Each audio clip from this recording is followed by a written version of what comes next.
Hello students and welcome back. So last class हमने discuss किया था पोस्ट मॉडर्न एज के बारे में।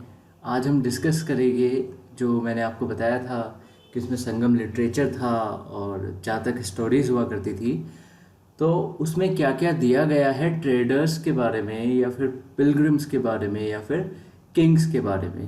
तो ये पोस्ट मॉडर्न एज से ही रिलेटेड है। तो हम ऑलरेडी देख चुके हैं जब मौर्यन डायनेस्टी का एंड हुआ तो पॉलिटिकल फ्रेगमेंटेशन आया, जिसकी वजह से अलग अलग फॉरेन इन्वेजन्स हुए। फॉरेन इन्वेजन्स के साथ साथ कई जगह छोटे छोटे डायनेस्टी जो है वो पावर में आई। तो वो हम देख चुके थे कौन कौन सी डायनेस्टी थी। एक बार वापस से हम लोग देख लेते हैं। तो डायनेस्टीज के बारे में बात करते हैं।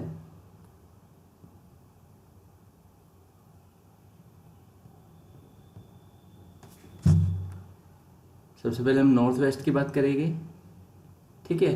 तो वहाँ पे सबसे पहले इंडो ग्रीक्स आए।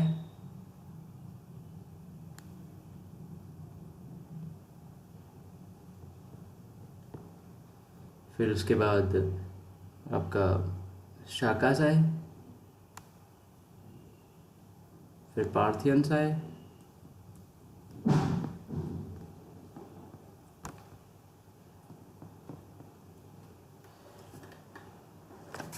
और लास्ट में अगर हम बात करें, लास्ट में है कुशान्स।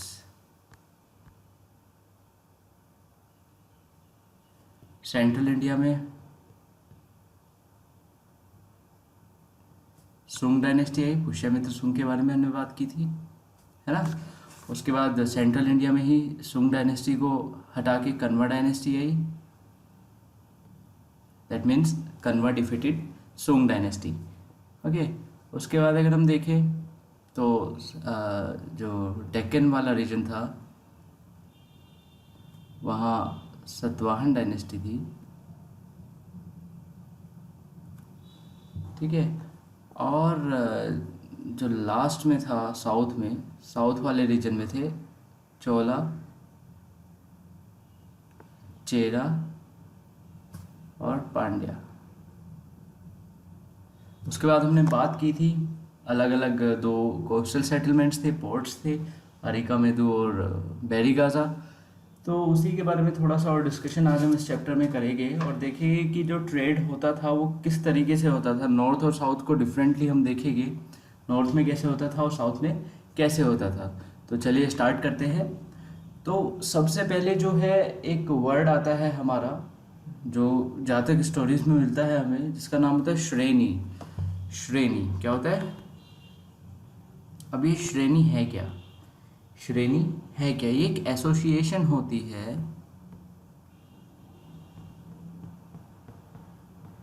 ट्रेडर्स की, एसोसिएशन ऑफ ट्रेडर्स। तो इस एसोसिएशन में खूब सारे ट्रेडर्स होते हैं और उनका हेड होता है। जरूरी नहीं एक ही हेड हो सकता है एक से ज़्यादा हेड भी पॉसिबल है। तो एक एग्जांपल आपको मैं बताता हूँ, ये स्टोरीज में ही दिया गया है कि एक जगह कहा जाता है कि 1000 कारपेंटर्स के ऊपर 2 हेड अपॉइंटेड थे। और ये हेड करते क्या थे? ये हेड जो थे, ये जो लोग सामान खरीदते थे इनसे, ये राजा होता था, उसके साथ ये जाके डील्स करते थे, डील्स साइन करते थे एक तरीके से। और ये उनके साथ बार्गेनिंग वगैरह भी करते थे और बोलते थे कि हमें सिक्योरिटी प्रोवाइड करिए।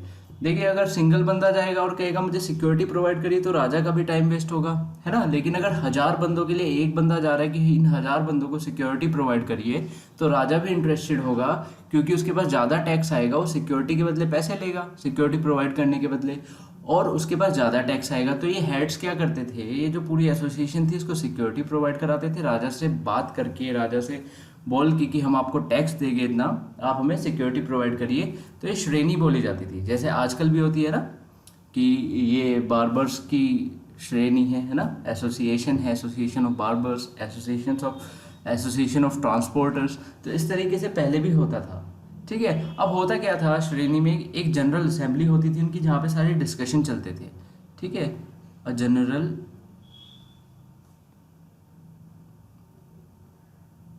असेंबली होती थी, ठीक है, जहाँ पे डिस्कशन वगैरह चलते थे। और मैं ऑलरेडी बता चुका हूँ, वन और मल्टीपल, वन और मैनी हेड्स वर अपॉइंटेड।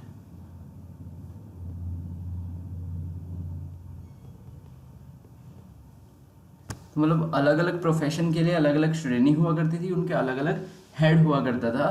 तो इससे क्या हुआ, इससे फ़ायदा क्या हुआ, जब ये सब हुआ तो लूट जो है वो कम होने लगी। और यू कैन से कि नो लूट, क्योंकि राजा जो है वो सिक्योरिटी प्रोवाइड करता था, जिसकी वजह से क्या हुआ, जो ट्रेड था वो इंक्रीज हुआ। ठीक है, ये हम बात कर रहे हैं नॉर्थ इंडिया की, इसीलिए हम जातक स्टोरीज की बात कर रहे हैं। ठीक है, अब हम बात करते हैं साउथ इंडिया की, यानी कि संगम लिटरेचर में हमें क्या मिलता है देखने को। तो कहते हैं कि जो ट्रेड और ट्रेडर्स थे वो डिफरेंट कंट्रीज से आते थे। ठीक है, और इंडियंस भी होते थे, ऐसा नहीं है इंडियंस नहीं होते थे, लेकिन डिफरेंट कंट्रीज से भी आते थे। तो हमने बात की थी अरिका मेदु की, है ना, अरिका मेदु।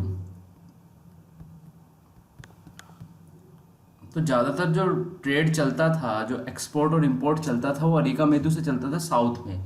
ठीक है, तो वहाँ पे आता कौन कौन था, वहाँ पे रोमन्स आते थे जनरली। रोमन्स आते कैसे थे, बाई बोट। ठीक है, उनकी जो बोट होती थी वो काफ़ी स्टडी होती होगी, है ना, तभी तो सी को क्रॉस करके पूरा आते होगे उधर कहीं से। ठीक है, तो बोट से आते थे। और वो कैसे आते थे बोट से, पहले इंजन वगैरह तो होता नहीं था, तो ये जो मानसून विंड्स होती थी उसकी हेल्प से आते थे, with the help of monsoon.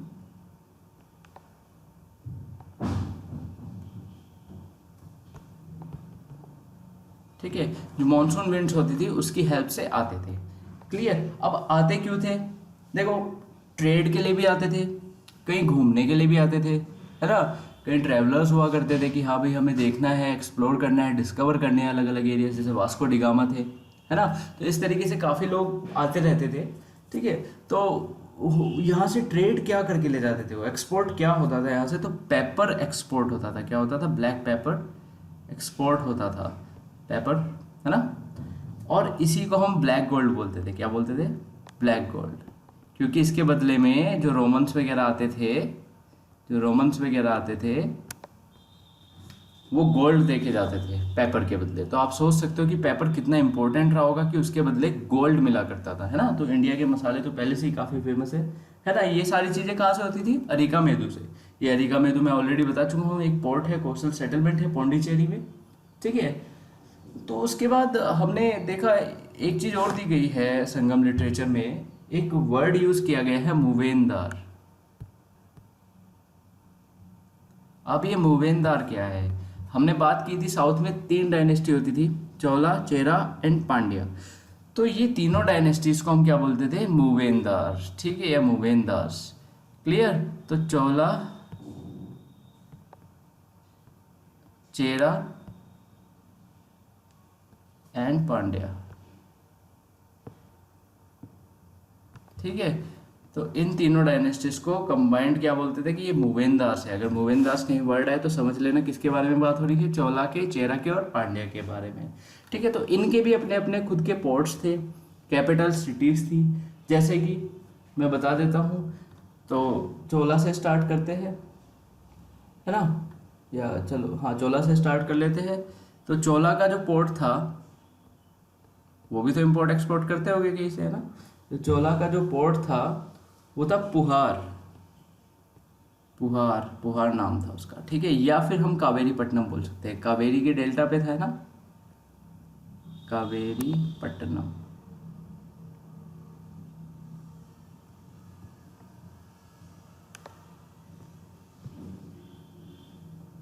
Clear. ऐसे ही चेरा का था जो चेरा का पोर्ट जो था उसको हम बोलते थे मुजीरिस।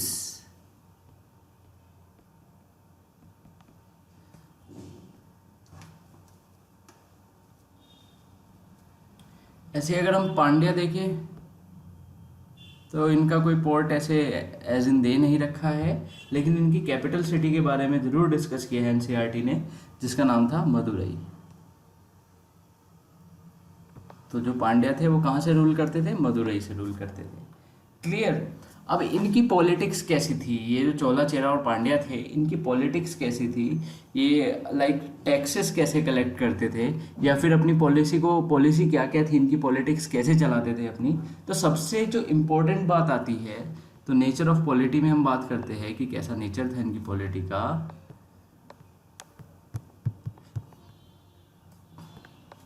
सबसे पहले तो काफ़ी इम्पोर्टेंट है कि ये रेगुलर टैक्सेस कलेक्ट नहीं करते थे। जैसे हमने देखा था एक भागा करके एक टैक्स था, है ना, टैक्स हुआ करता था महाजनपद के टाइम, जो 1/6 ऑन एग्रीकल्चर था, ठीक है, क्रॉप्स प्रोड्यूस था 1/6, तो उसको देना होता था।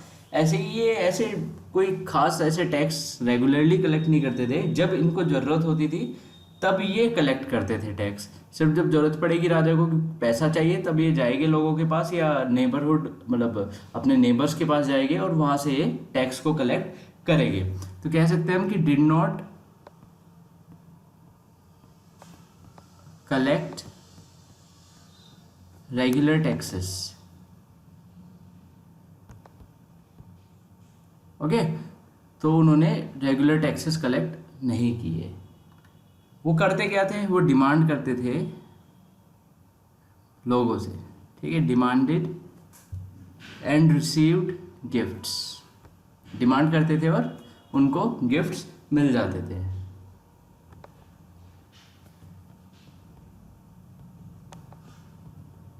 ये नोट्स बनाते रहना आप, okay. Demanded and received gifts, तो रिसीव हो जाते थे, इनको गिफ्ट्स मिल जाते थे, ठीक है। और कई बार गिफ्ट्स अगर कम पड़ रहे हैं इनको, तो ये नेबर जो एरिया था, नेबरिंग एरियाज जो थे इनके, वहाँ पे जाते थे और ट्रिब्यूट कलेक्ट करते थे। क्या करते थे, कलेक्ट ट्रिब्यूट।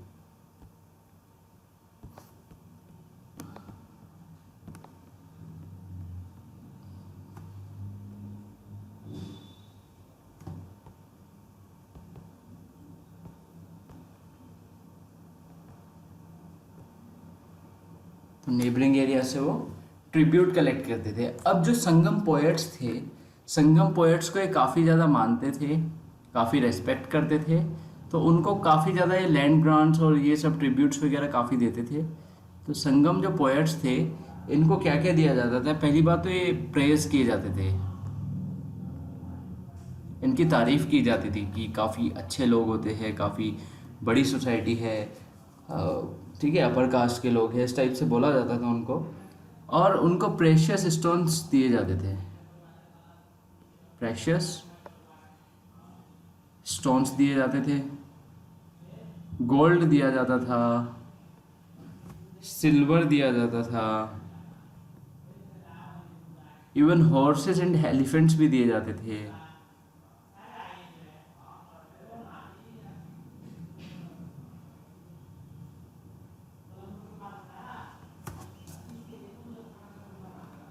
ठीक है, और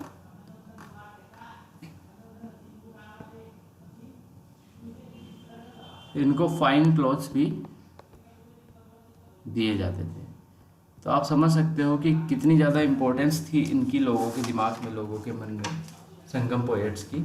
ठीक है, तो अब हम थोड़ा इंडिविजुअल थोड़ी डायनेस्टीज के बारे में देख लेते हैं। तो हमने देखा कि नॉर्थ में जो भी होता था जनरली हम जहाँ तक स्टोरीज से पता करते थे पोस्ट मॉडर्न एज में, और साउथ में जो भी होता था हम संगम लिटरेचर से पता करते थे। ऐसे हम अब सतवाहन डायनेस्टी के बारे में बात करते हैं, सतवाहन डायनेस्टी की।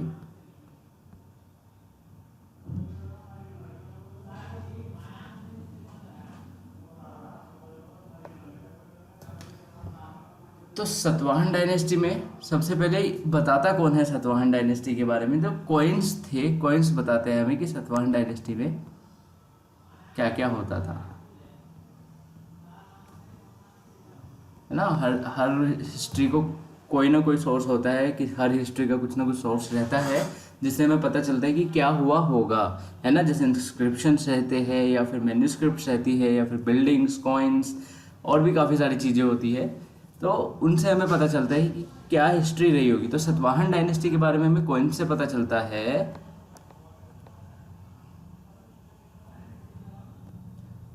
पता क्या चलता है ये भी देख लेते हैं।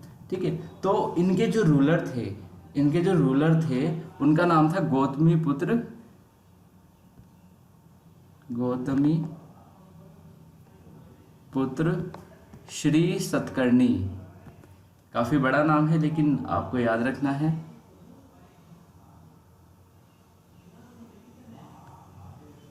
तो गौतमी पुत्र श्री सतकर्णी इनका नाम था। तो इन्होंने क्या किया, इन्होंने अटैक किया किस पे, गुजरात पे। कहाँ अटैक किया, मैं ऑलरेडी आपको बता चुका हूं कि गुजरात में किसने अपनी डायनेस्टी बनाई थी, साकाज ने ना। जब उनको जो पार्थियंस आए थे उन्होंने हरा दिया था, तो उन्होंने कहाँ पे अपनी डायनेस्टी को शिफ्ट किया था, गुजरात में। तो गौतमीपुत्र श्री सतकर्णी जो सतवाहन डायनेस्टी थी, उन्होंने अटैक किया किस पे, गुजरात पे। उस टाइम पे गुजरात में पावर में कौन थे, रुद्रदमन,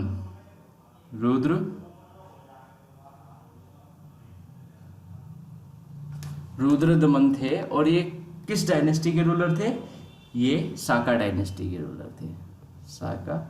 तो सतवाहन डायनेस्टी ने साका डायनेस्टी पे अटैक कर दिया।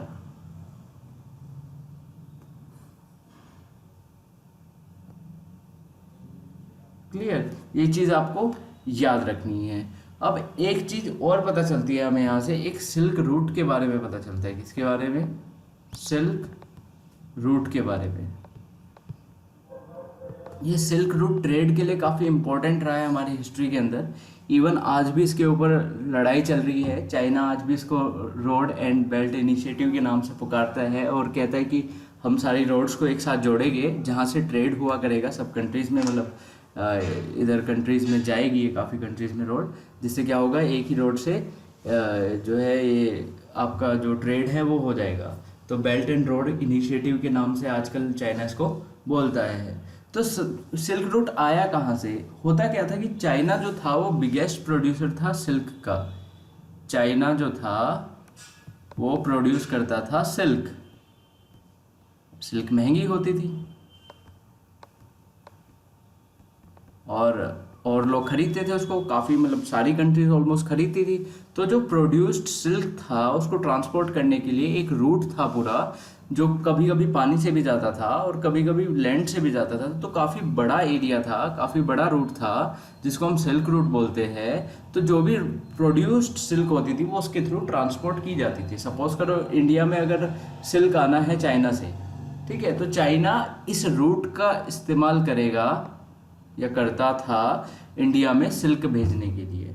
या अगर सपोज करो ग्रीक्स लोगों को उस चाहिए सिल्क, तो चाइना किसका यूज़ करेगा, सिल्क रूट का यूज़ करेगा सिल्क को भेजने में। अब होता क्या था, ये सिल्क रूट अलग अलग टेरिटरीज से गुजरता था। कई टेरिटरीज जो इंडिया में फॉरेन डायनेस्टीज आई थी उसके अंडर में आती थी, ठीक है। तो जहाँ जहाँ से ये रास्ता गुजरता था वहाँ वहाँ जिस भी राजा का राज होता था, अगर वो राजा पावरफुल है तो टैक्स कलेक्ट करता था। तो टैक्स कलेक्ट करता था किससे, जो ट्रेडर्स इस पे से जाते थे, ठीक है। तो टैक्सेस वर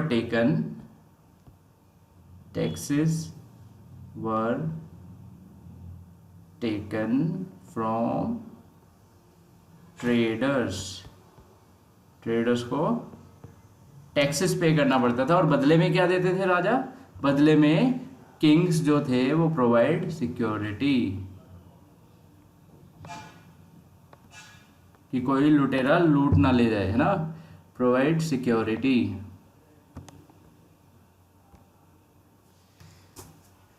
क्लियर। अब होता क्या था, कई बार क्या होता था कि भाई जो चाइना में सपोज करो कोई बहुत बड़ा ट्रेडर है, उसको अपनी बहुत सारी सिल्क लेके जानी है, तो क्या होता था, आर्मी साथ में लेके जाता था वो, ठीक है। तो army were sent sometimes along with traders।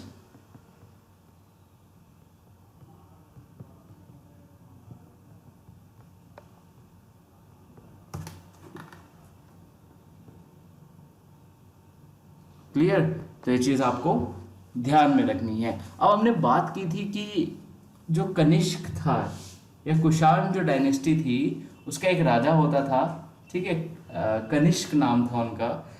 तो उन्होंने एक बार क्या किया, for a short period of time उन्होंने पूरे सिल्क रूट को ही कैप्चर कर लिया for a short period of time. तो ये काफ़ी इंपॉर्टेंट पॉइंट है, मैं स्टार बना के लिख देता हूँ। जो कुषाण थे for a short period of time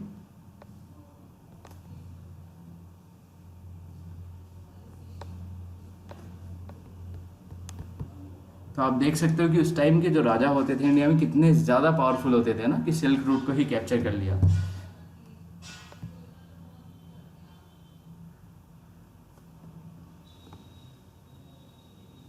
Kushan captured silk route.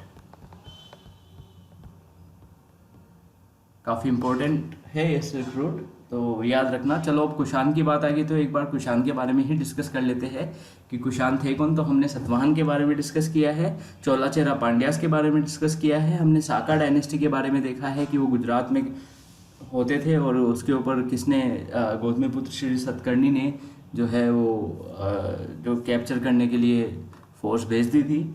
और उसके बाद हम बात करते हैं कुषाण के बारे में। तो कुषाण कौन थे, तो कुषाण का काफ़ी इंपॉर्टेंट रोल आ जाता है when it comes to Buddhism. ठीक है, तो कुषाण थे, उसमें एक फेमस किंग होता था जिनका नाम था कनिष्क। तो कनिष्क कौन थे, ये थे फॉलोवर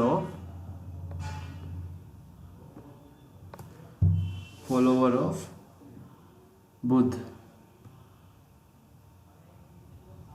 ठीक है, ये बुद्ध के फॉलोवर हुआ करते थे और जो बौद्ध धर्म था वो इन्होंने अपनाया हुआ था। तो इन्होंने क्या किया, इन्होंने ओरिजिनल फॉर्म जो थी बुद्धिज्म की उसको चेंज कर दिया। ओरिजिनल फॉर्म थी जो चेंज कर दी। अब चेंज्ड फॉर्म तो दो फॉर्म होगी हमारे पास, एक तो जो ऑलरेडी थी और एक जो चेंज करके इन्होंने बनाई थी। तो क्या हुआ, जो बुद्धिज्म था वो दो फॉर्म में डिवाइड हो गया। ठीक है, तो पहली फॉर्म जो थी उसका नाम था महायान।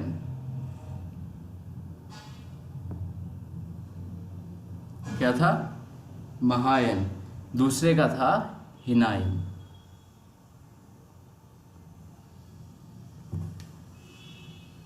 ठीक है, तो जो महायान था ये न्यू फॉर्म बनाई गई, किसने बनाई, कनिष्क ने। ठीक है, न्यू फॉर्म थी। और ये हिनायन जो था, ठीक है, ये थी ओल्ड फॉर्म। क्लियर, तो ये आपको याद रखना, एक न्यू फॉर्म बनी, एक ओल्ड फॉर्म बनी। अब फर्क क्या था, हिनायन जो थे वो वर्शिप नहीं करते थे बुद्ध की। वो कहते थे कि he is like an ideal और हमें इन्हीं की तरह बनना है।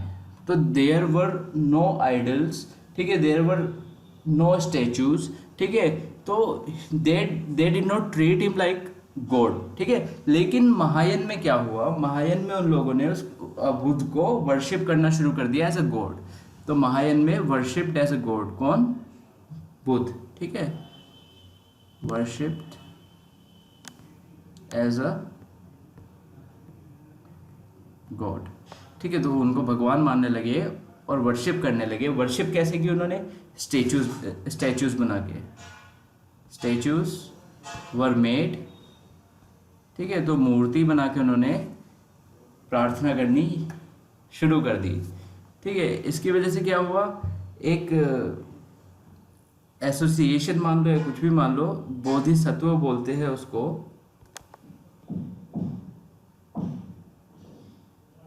जो है वो फॉर्म में आए। ठीक है, अब ये करते क्या थे, इनका काम क्या था, इनका काम था बुद्धिज्म को स्प्रेड करना। कौन सी फॉर्म बुद्धिज्म की, महायान वाली। ठीक है, हिनायन से उनका कुछ लेना देना नहीं था। ठीक है, वो कहते थे कि जो बुद्ध है वो भगवान है, उनके स्टैचूज बनाए जाए और उनकी वर्शिप की जाए। ठीक है, तो उन्होंने क्या किया, स्प्रेड किया बुद्धिज्म की कौन सी फॉर्म को, महायान वाली फॉर्म को। इन्होंने हेल्प की पीपल की।